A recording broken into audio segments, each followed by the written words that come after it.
For our final workshop today, we have Netta Ratliff, one of our Southwest District counselors, presenting on interview skills and techniques. Off to you, Netta. Thanks so much, Allison. Hopefully everyone can hear me. It's a wonderful afternoon I've been spending with everyone, hearing from our first set of presenters here in the personal development area. We heard from Monica Monk earlier. She talked to us about how to prioritize ourselves first, then school, band duties, and the sorority. And then we went into Caleb, having opportunity sharing with us our visa. What is your visa? Your values, interests, strengths, and abilities. It was shared about our positive online identity. All of those are key things to remember when carrying into this session here, especially your elevator pitch and your assertive communication. So Caleb took care of a lot of good things for me, so I won't have to go all the way into it as I previously had planned there. So, well, good afternoon again, and welcome to the third and final personal and professional development workshop that we are offering for today. As Allison shared, my name is Linnetta Ratliff, and I am one of your Southwest District counselors. My professional background is within the healthcare world, and I've had the privilege to serve in several leadership positions over the course of my 20 plus career.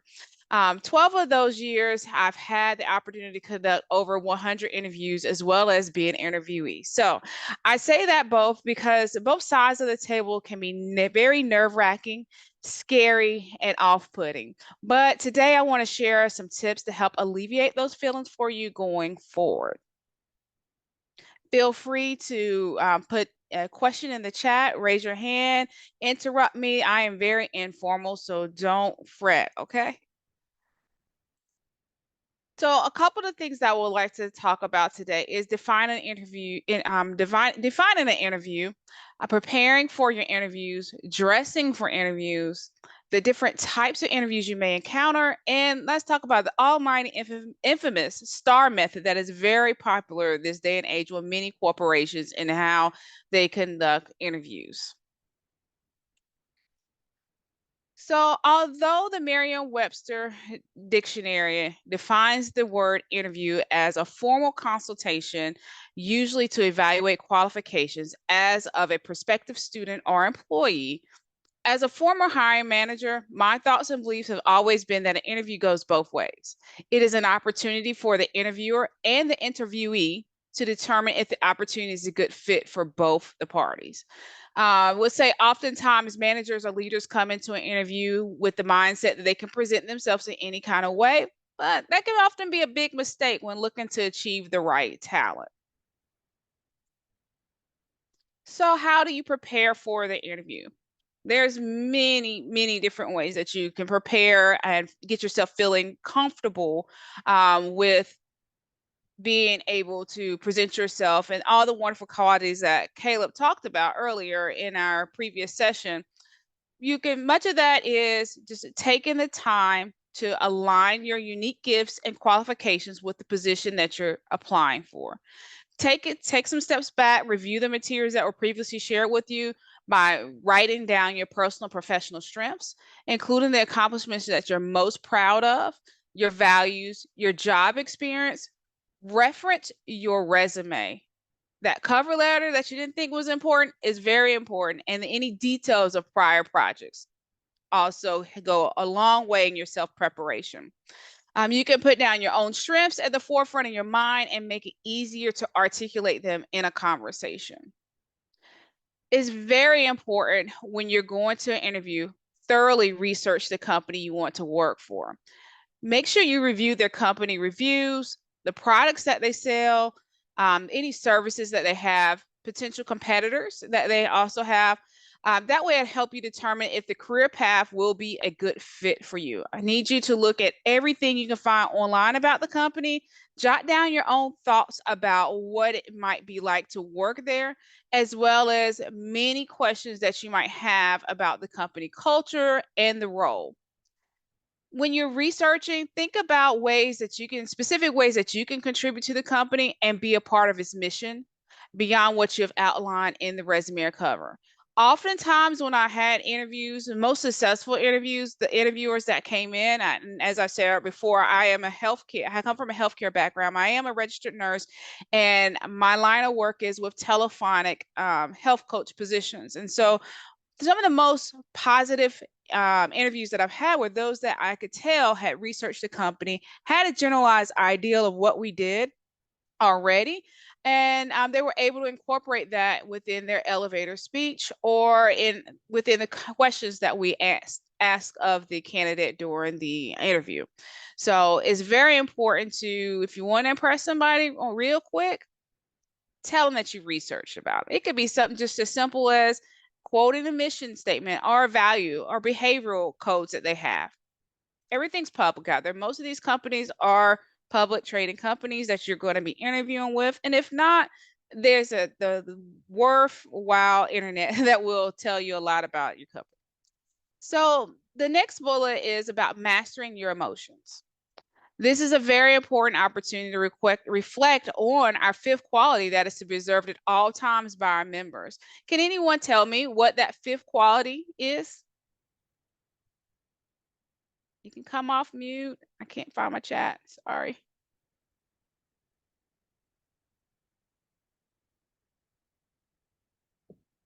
I'm sure we all know this fifth quality.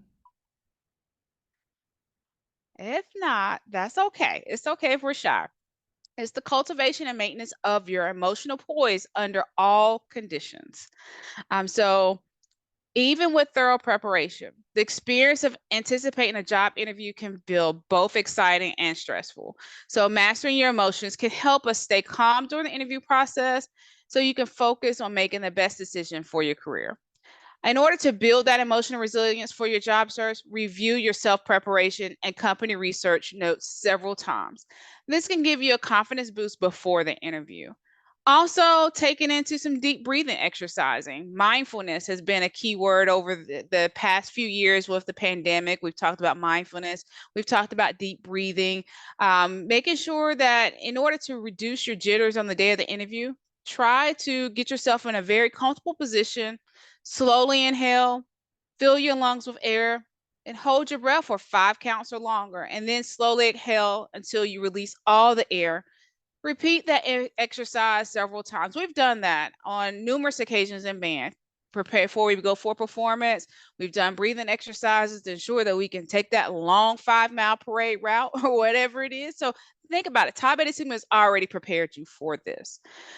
We also do a lot of logistical planning in the sorority. You always have to think about everything that you want to take care of before you have a performance. We also, as my band director said back in the day, as I've had marching over 20 years, he will always say, I have plan A, B, C, and D. And if you don't get it right, we're going to go right back to plan A, which was last week's performance. So just make sure that you are planning out every part of your interview.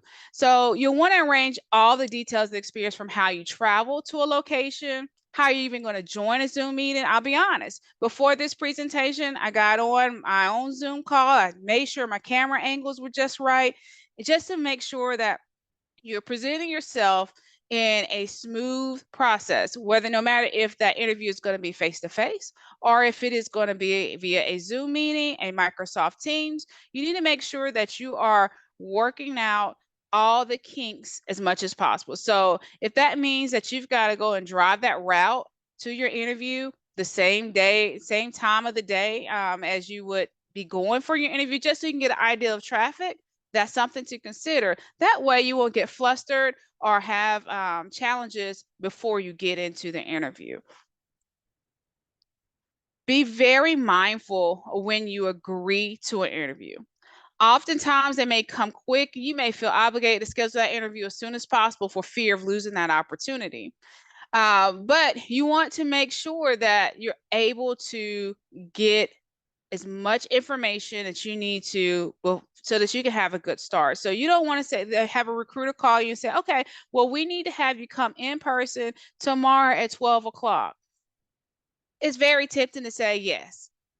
Now, if you really truly can do that and ensure that you've got all the logistics behind, you got your right attire, you've got your transportation in order. Some of us have children, making sure you have the right child care in place, or sometimes our child is our fur kid that we have, whether it's a cat or a dog, anything of that nature that we may need to make plans for to ensure that you have everything taken care of before you go to either the in-person interview or that face-to-face that is online, which many companies are doing at this point. But make sure you're putting yourself in a good position where you're giving yourself time to go back to bullet number 2, where you've researched the company and you're able to get all your thoughts together to make a good initial impression. Before I continue on, are there any questions with the first few steps?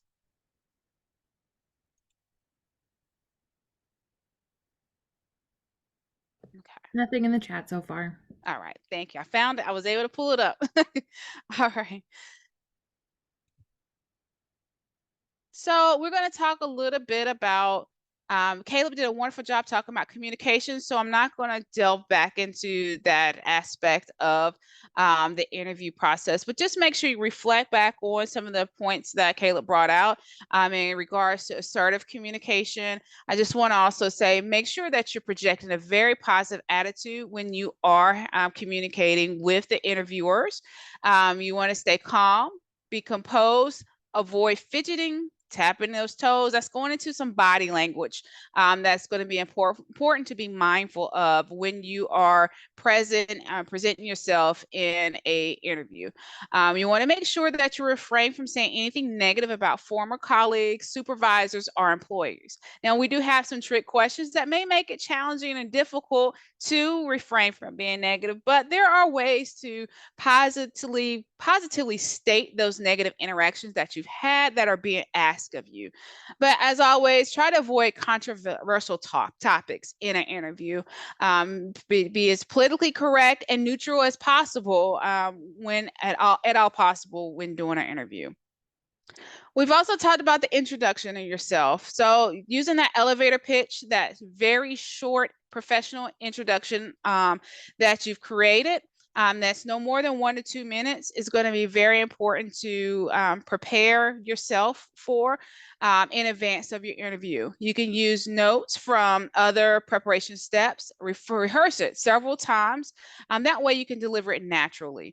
Even I've had to do elevator pitches with some of my employees when we were in the office. I actually would get them on the elevator. We were on the top floor, and we would go down to the bottom floor. This is a way to help them get more comfortable with the telephonic pre-introduction of themselves as a nurse. Because most time nurses, we're face to face. It's easy to see people's body language and be able to reflect and easily engage individuals. But our job was a little bit more difficult because we were on the phone and many of us had not done that. And so it was important for them to learn an elevator speech to sell a free program that was already part of their benefits, which can be more challenging than you know.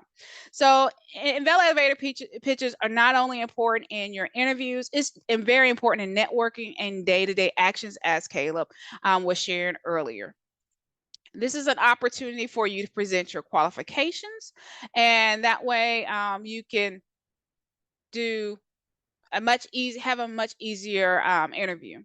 So before we even get to the physical presentation of the interview, let's talk about what to wear. You want to make sure that you're wearing a suit or some slacks. You can wear a skirt or dress as long as they're very conservative in nature. Some of the most challenging interviews I've had was getting over inappropriate attire and trying to take a person seriously in conversation. You get long sleeve shirts along with appropriate accessories. That can be a bow tie, necktie, a scarf that you can have to accessorize your materials. Making sure your hair is neat and groomed. It doesn't have to be to perfection. I think one of the saddest interviews I had was with a older lady who was natural. We have the Crown Act in place, so don't be concerned too much about hair and how it, as long as it's kept neat and presented in a nice manner, you're fine. But just to go back to that story I was about to share, this lady was about 61, and she came to the interview. It was a job fair, so it was impromptu interviews. And the saddest thing she shared with me was, oh, she was so excited to see me. She said, "Oh my gosh, I can't believe it. You're in corporate space here with natural hair." I said, "Absolutely." She's like that. She shared with me that she actually had permed her hair the night before because she was concerned about getting the role, being judged because she had natural hair.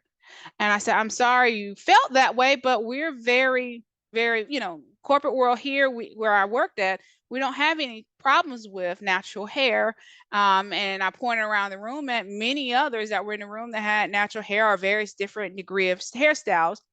And so just make sure I bring that out to say, don't be concerned about what myths are out there and things that present you as yourself. Just make sure you have combed your hair at a minimum and it's neat there.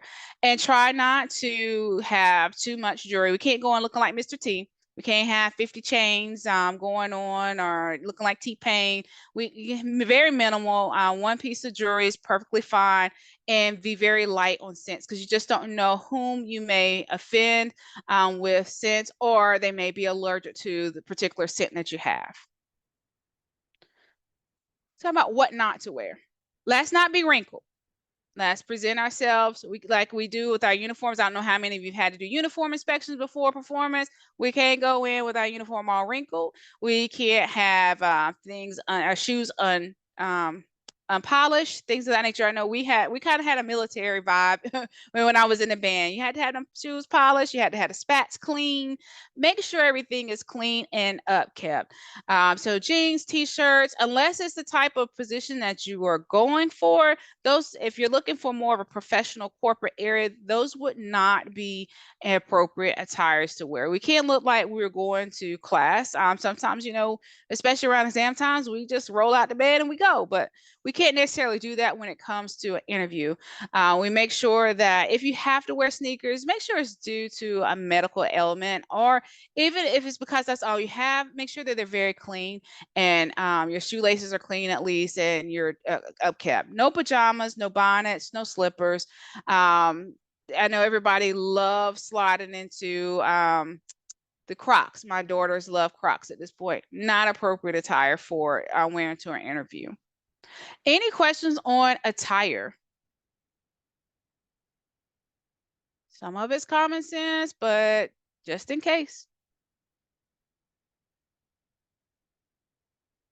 All right. Making sure you arrive on time. Please be on time. That's what we're saying with them on the logistics, prepping yourself ahead of time, making sure you navigate your routes to getting to the event. Don't be late. Try not to arrive too early because you may rush your interviewer. It's okay if you're arriving 20 minutes, 30 minutes early and you're sitting in the parking lot, but please don't make your presence known into the lobby until no earlier than 10 minutes before the agreed upon arrival time. Don't bring baggage. When I say don't bring baggage, I'm talking about a lot of times people bring more than just a briefcase or a notepad with them. They may bring a book bag. They've got their cell phone that's not turned off. They sometimes, unfortunately, have had children brought into the lobby. Again, that's important to make sure you're taking care of those items before you arrive. Smile when you first have your initial contact, and make sure you have eye contact and give a firm handshake. It exudes confidence and positivity.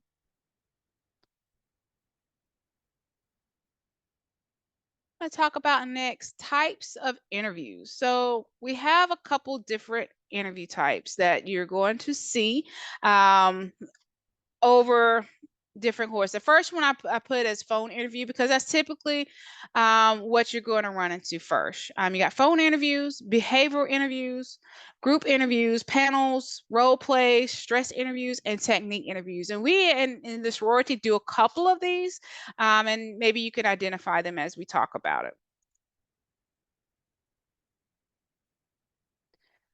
So the phone interviews, those are the ones that are typically where the recruiter is trying to dwindle down the thousands of applicants that have applied for positions. In my role, I work telephonic healthcare, and everybody wants to be away from the bedside. So it's nothing shy of having over 300 applicants for one position.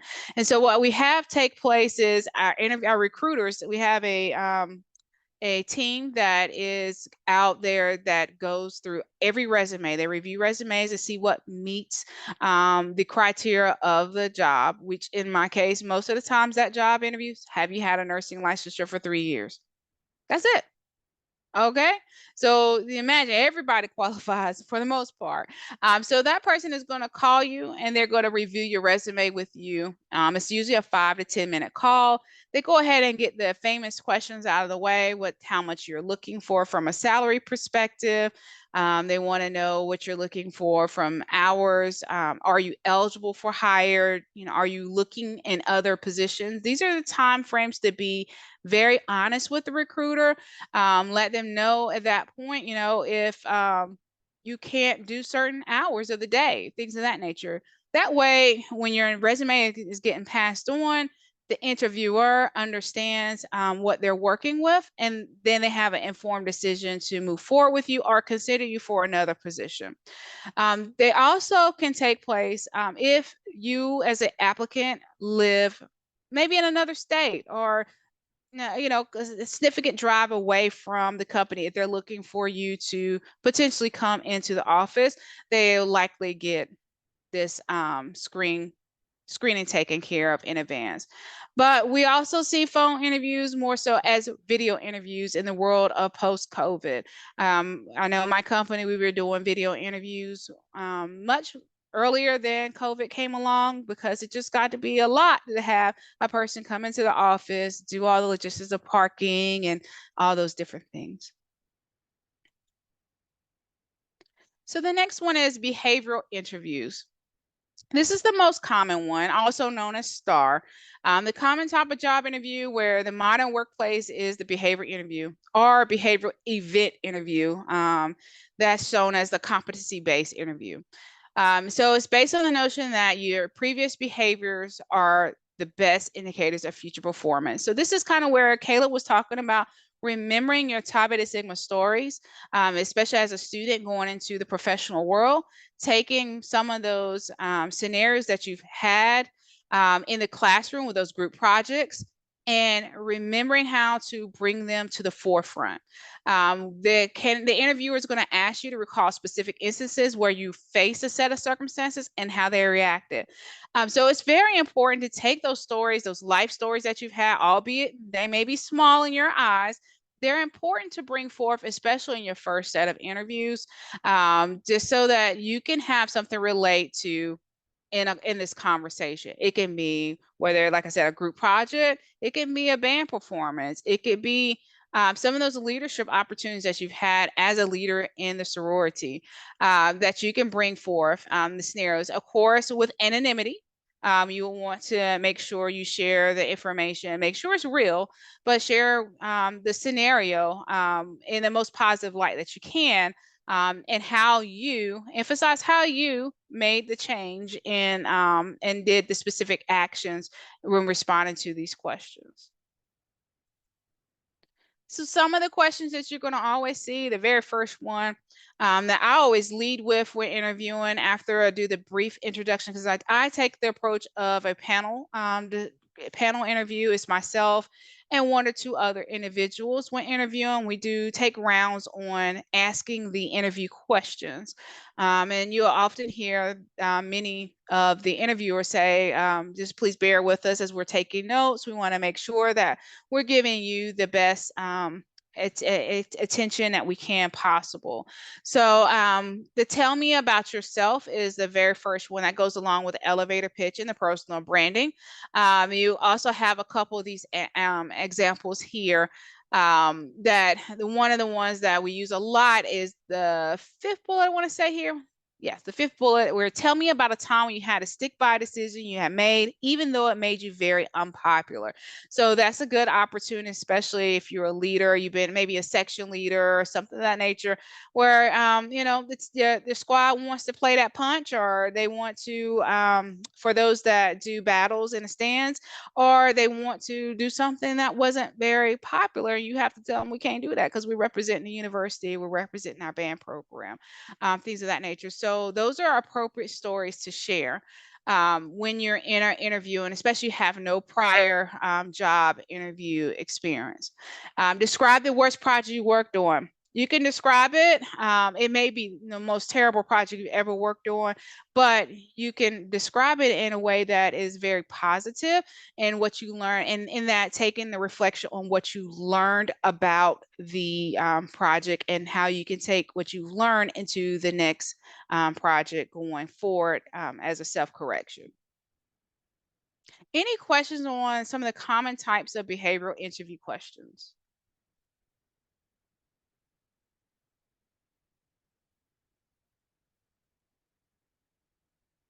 All right. So we have other types of interviews.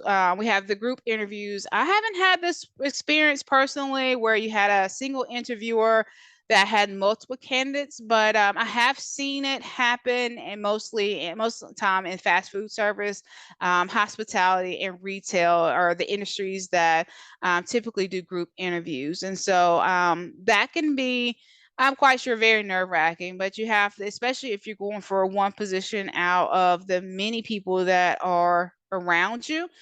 So there's a totally different subset of skills that we can talk about in group interview styles if that's something you would like to. But most experiences have been from a panel interview or one-to-one interviews that have happened in my course of the career. So if I'll leave my contact information if you want to talk about group interviews and how you can handle that, assessing your competition, and things of that nature. My favorite part of interviewing, which is kind of off-putting for many, is role playing. So at the end of our interview, if you've done a good job without my company, we typically present you with a scenario that you have to act out. It simulates exactly what you're going to encounter in the job, and it gives you the opportunity to tell me how you plan to take your current skill sets into the role that we have. And so, as I've said a little bit earlier, my job is consistent of individuals who are doing telephonic health coaching. So it is a bit challenging, but the role play we do is a kind of like a telephone line. So I give them the scenario of you're talking to a member. Last time you talked to them, you set some goals, and you're calling to follow up on this XYZ goals. And I expect that individual to return to me how they've walked that person through those goals. Was the member successful in meeting those goals? And that person has to actively listen for what the member who was played by one of the interviews on the panel is saying. That key active listening, where they may learn if they ask the right questions that the member is not doing something exactly as you taught them before. So it's an opportunity to re-educate the per individual in what they're doing. So role playing is very much a real thing in an interview. So please be prepared for those type of scenarios so that they can get an ideal of some real-time reactions from it. We also have other types of interviews, such as stress interviews. That's kind of what I'm thinking we do a little bit on when some chapters choose to have group interviews or speed dating interviews for the membership candidate recruiting process. So some of you may be used to a stress interview and just didn't know that was what the name of it was. But that interview is just to find out how the person can handle stress. It might involve testing the applicant's behavior in a very busy environment, whether or not they can handle working multiple things at different times, handling conflict. But it's kind of really short, succinct interviews that go one at a time, or it can be in a big group and you're looking for engagement. So that is one that's you don't see too often in a work environment, unless it is like a job interview where you're moving to one level to another progression, or you may be seeing it in a higher level position. Like my last role, I did have 3 interviews that I had to do, but they were scheduled at different times with different add-ons. Sometimes you may be asked to put together a presentation for your third and final interview to show and demonstrate your skills that you have. The last one is technical interview, where you're going to focus on problem solving and creativity. Most of the questions will aim at how would you solve for something, your ability. This will give you the ability to show your creativity. Sometimes this is done via computer. That was one of the things that we really wanted to move to, because typing is very important. Having specific computer skills are also important. So because we couldn't actually move to the physical computer model with multiple choice type testing, we incorporated back into the role playing. As a part of some of our questions, we asked someone how to talk us through how you would copy and paste something. Very simple task, but they needed to verbalize how they would do that, just so that we could better assess the computer skills, because a lot of the onboarding for individuals, it costs thousands of dollars. I'm talking 50,000 plus. And so you want to make sure a person can actually handle the job with the basic tenets. So you may have those type of simple questions. They may seem silly and frivolous, but understand that it's important for an individual to assess that before they get you in the door. Any questions on interviews, or anyone want to share an experience you've had with the interview that you may have thought was not ideal or key, and how you want to get through it?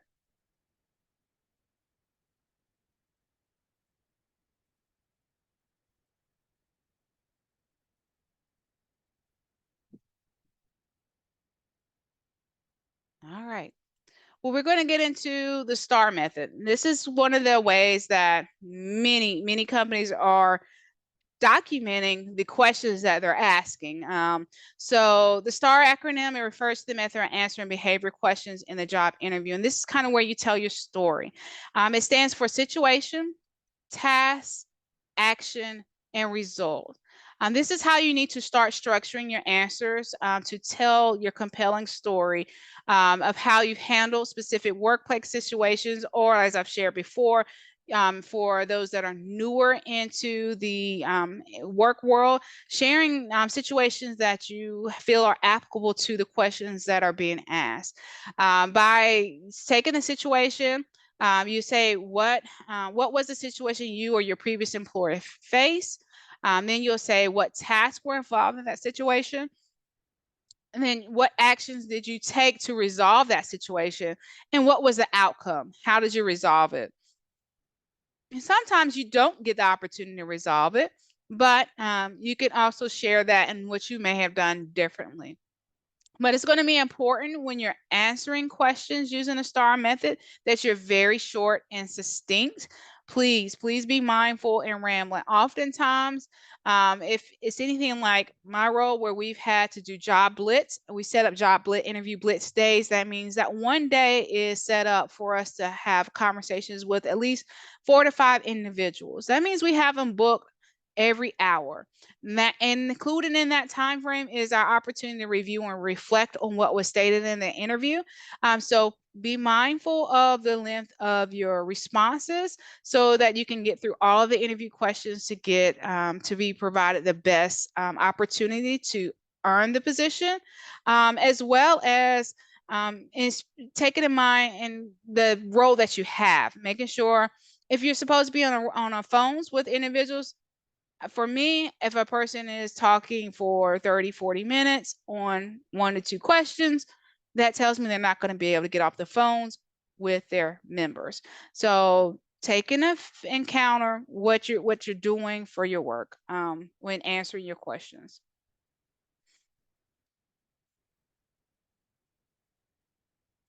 So we covered a little bit of this earlier in speaking with Caleb's content that he did. But I want you to first and foremost make sure you're listening carefully to the questions that are being asked. If you feel the question is unclear, You can always ask politely for clarification, or restate the question to ensure you have gathered a correct understanding of what is being asked of you. Just make sure that you're not doing this too frequently. So gonna get one or two lifelines. Don't ask for it to be restated for every question, because then it gets to be questioned, are you actively listening? Be sure you pause before answering questions to consider all facts that may substantiate your answer or response. And always offer positive information and avoid negativity at all times. So using real examples, be sure you have authentic examples from your past experiences. Try to stay away from those stock answers that you're seeing online that help you answer things. We want to make sure that you avoid a potentially awkward situation during an interview. Make sure that you can ask, you can elaborate on a particular point if you make that statement. Keep things very relevant. Take good care to ensure your answers are relevant to the question. I keep talking about that. Making sure you give enough detail and show that you have enough competency in what they are asking you. Be very direct and concise. Avoid rambling and fillers. And as much as possible, tie in that job description so that you can take what you've learned in your research and that you've done previously. Make sure that you are taking those competencies that are part of that job description you apply for and applying it into answering those questions. And as a part of your pre-work, rehearse those relevant examples of past situations where you have actually applied those skills that are applicable to the job description. Always, it's about you. So always frame your answers with making liberal use of I. Every one of your answers you choose I over we, even in cases where you're discussing a past team collaboration. What did you as an individual do in that particular situation? Make sure you reviewed your resume, your curriculum vitae to prepare your responses. Devise your competency answers which correspond to your highlights and achievements, and make sure you have plenty of useful information that you can use effectively no matter what type of competency question you are asked. The final key step on this point here is get to jotting. Make every bullet making sure that you have taking notes. I talked about that notepad you can bring into the interview. Make some notes and make sure that you have a bulleted list in advance of questions or already outlined answers that you can anticipate asking. That way your examples will be at the fresh part and forefront of your mind and during the interview. Some additional strategies to think about is making sure you had some, as a recap here, making sure you had a good pre-preparation for an interview. Have some mock interviews. Caleb talked about that earlier. Get with some of your key people in your village or in your corner and have them go through some scenarios with you. Have some informal interviews, making sure that you're very well versed with your resume. Make those adjustments to your resumes to make sure that they are applicable to the role that you are applying. Be enthusiastic, always smile, project that self-confidence and be positive. I can't stress this enough. Limit your responses to 1 to 2 minutes. That way, there may be some times where you have a interview question that is going to have you go a little bit longer, but that gives you some cushion there. You want to make sure that you're very specific and concrete with your results and accomplishments, and make sure you be cool, calm, and confident in everything that you do when it comes to interviews. It's okay to ask questions as well. Oftentimes, the way I handle my interviews, I do the introduction. I have you introduce yourself. I didn't provide a realistic job preview of the role, just so you have more of a understanding of what you're going to be interviewing for, so you can take that information and put into context with the questions that will be asked of you. In the beginning, sometimes interviewers give you an opportunity to ask questions. At that time, you can ask a few questions at that time, or you can wait and hold your questions to the end, because at the end, we typically wrap up with another opportunity to ask any questions that may have come to your mind since we had started the interview. We're gonna talk about some red flags. Number one red flags is not listening to questions carefully. Sometimes it's not about not listening to the questions. I talked a little bit earlier about if you have the opportunity to, if you want to get clarification on a question, make sure you're using those lifelines once or twice during the course of interview, because if you're constantly repeating that, that tells us that maybe you're not listening, or in a position to take on a serious role here within the company. Being poorly prepared, slouching, mumbling, speaking slowly, getting that right cadence with your speech. The rhythm is going to be important to practice before your interview. And then making generalized statements and indecisive phrases are oftentimes a red flag. We don't know where you stand on a position, and that can leave someone in limbo and not know where to put you in the go pal, the on the fence pal, or the no pal. There's always three pals for an interviewer has for candidates when they're reviewing.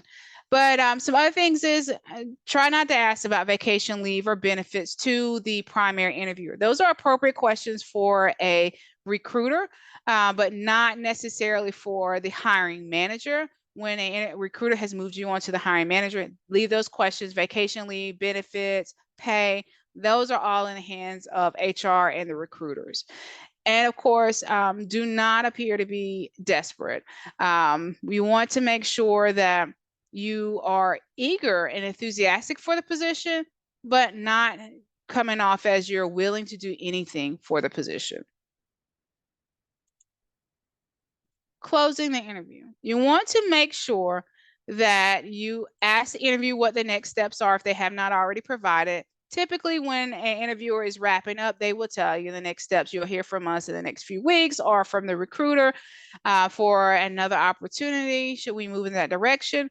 It is okay to ask them for when they want to make a decision, because more times than not, they do know when that decision has to be made. Be sure you thank your interviewers that you are working with, and showing your appreciation for the interest. And follow up, making sure you're following up in the hours following your interview. Write a follow-up email to your interviewer to thank them for the conversation. If you work with a recruiter, you can also take the time to thank them, to update them, and also provide feedback to them, because that's very important information to provide feedback to the recruiter on how the interview went. If you felt that maybe some questions weren't asked appropriately, it's okay to give that feedback to them in that situation and scenario.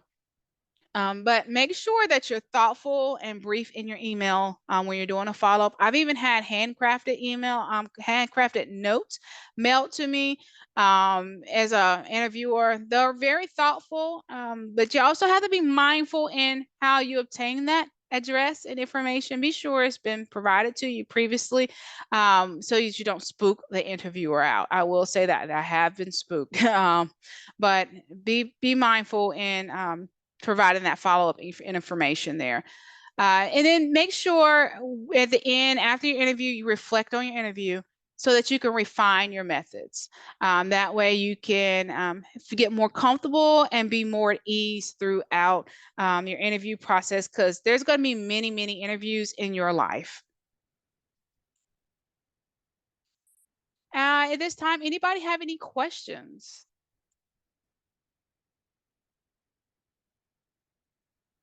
I have a question. Yes. As an interviewer, well, first of all, this was very helpful. As a person who's had like a good amount of interviews since I've graduated high school, but I would just want to know, as an interviewer, what's one thing or like a couple things that you might see from an interviewee that'll just give you like a green flag, or that'll put them kind of, ahead of other applicants?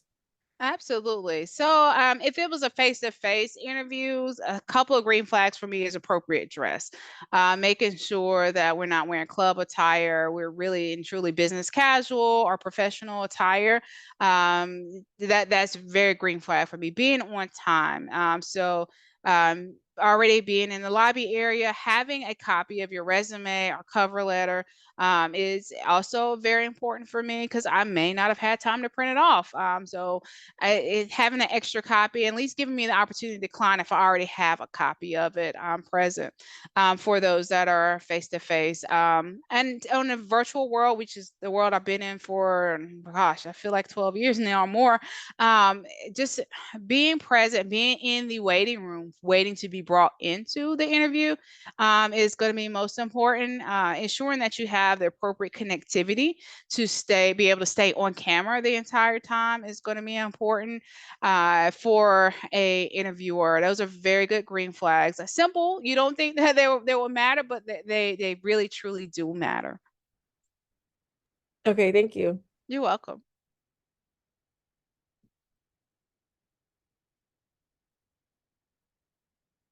Well, any additional questions, feel free to, I've got time still to hang out here, but I also have my email here, linnetta@tvsigma.org, is another way that you can send over questions. I'm gonna stop sharing so that I can see everybody's beautiful faces. Just mine over here. I actually did have a question, Yes. and it kind of connects back to Tau Beta Sigma, I think, a bit too. Do you have any tips for if a person is interviewing with people that they already know? So, as an example, if it's for an internal promotion or just within a group that you already have a close working relationship, and how to approach that? Yeah, so lean into that. That's been me since I've been at my current role. And I work for CVS Health, which is our part really Aetna, which is a part subsidiary of CVS Health, and that's been my world. I've been there since 2008, so I've worked with many of the people who interview and are responsible for interviewing for the higher level positions. And my most recent one is the lead director, and I knew the interviewer very well from working on different projects. So I leaned into that by taking into account a lot of the projects that I worked on with that individual and using those as specific examples because they could relate to what the work that I did, the work ethic that was put behind it, but also took them by surprise and brought in some of my Tau Beta Sigma, my Alpha Kappa Alpha experience. So they know I'm just not all that one person there and I have additional skill sets. Awesome. Thank you so much. You're welcome. And thank you overall for this wonderful presentation. I think there was a lot of really helpful bits for people to go back to when they listen to this again in the future. I think one of the things, if I were interviewing right now, would be to go back to your, for the behavioral interview, you had a couple of example questions and they kind of covered a wide range of areas. So if I were prepping for an interview, I would make sure that I had a key answer for each of those things that I could refer back to in my resume or have some talking points for them. So that way it feels natural once you go into an interview setting, whether it's that exact type of question or something similar. So that's really helpful too. Yeah, absolutely. There's lots of those out there on the internet, and trust me, we use them. Absolutely, yes. All right. Well, I'm going to stop our recording.